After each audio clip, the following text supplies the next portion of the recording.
There are certain places on Earth so steeped in tragedy that the architecture itself seems to demand a sacrifice. In Colombia, this 1920s cliffside mansion overlooks a staggering drop. It was meant to be a luxury resort. Instead, it became the final leap for countless souls. But while some cursed places draw people to the edge, others drive you to do the unthinkable to yourself. In 2014, a man paid to sleep in the infamous Villisca Axe Murder House at exactly 12:45 a.m., the exact minute a century-old massacre began. He inexplicably plunged a knife into his own chest. He miraculously survived, but has refused to speak a single word about what he saw in the dark. Today, we are diving deep into the terrifying true stories of the world's most macabre landmarks.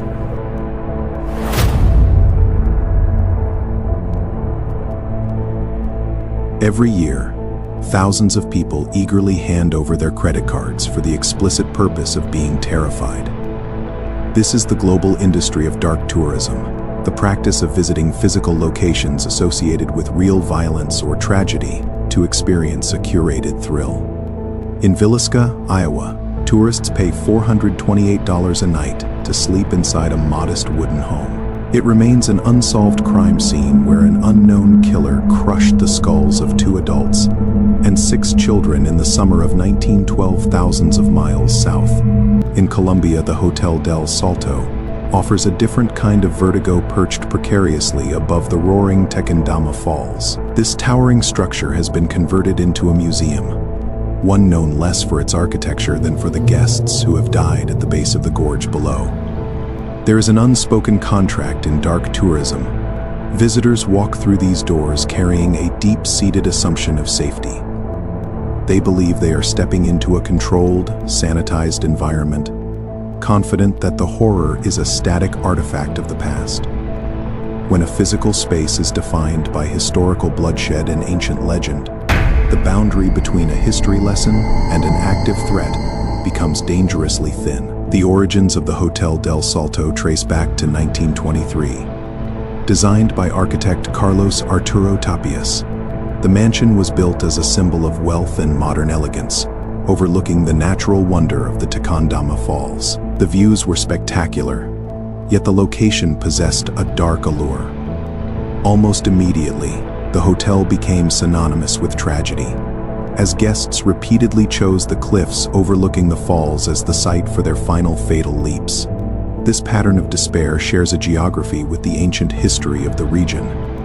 This land was originally home to the Muisca civilization, a society whose final days are tied to these exact cliffs. Centuries before the hotel was constructed, members of the Muisca tribe faced the arrival of Spanish colonizers.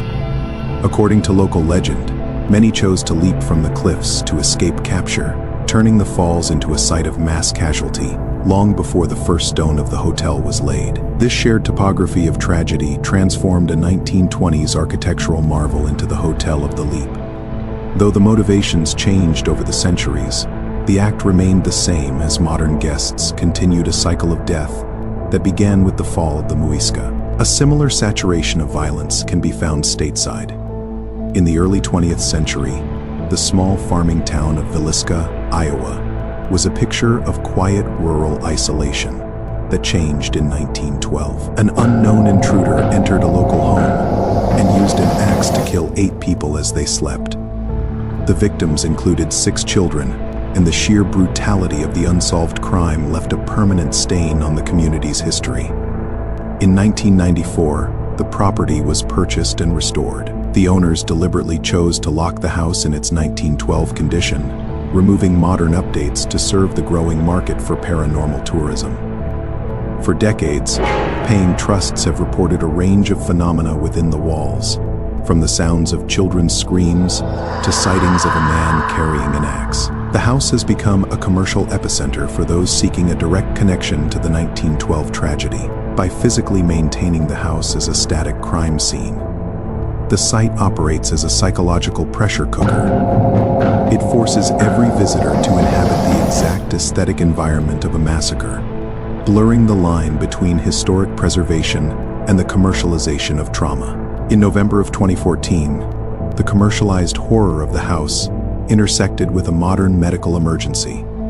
Robert Stephen Larson Jr., a 37-year-old on a recreational paranormal visit, was found by his companions in a state of crisis. What began as a routine ghost hunt ended with Larson suffering from a self-inflicted stab wound to the chest.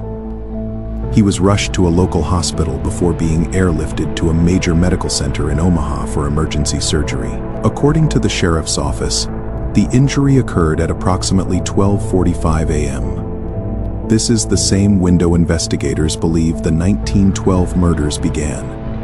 This timestamp creates a temporal symmetry between the original trauma and this modern event. This alignment suggests that the horror of Villisca is not a dormant memory confined to the year 1912. Instead, the house appears to facilitate a cycle where the timing of historical violence is mirrored by the actions of those who visit today. Larson eventually recovered from his physical injuries, but he has maintained a total silence regarding the event. He has never offered an explanation for the impulse that drove him to turn a knife on himself in the middle of the night. While Larson remained silent, the property's owner, Martha Lynn, expressed her own concerns. She noted that while the incident generated headlines, a near-fatal stabbing was not the kind of publicity she desired for a tourist destination. Despite this documented emergency, the home's status as a landmark remains unchanged. The Villisca house continues to accept overnight bookings, allowing visitors to sleep in the same rooms where history recently repeated itself.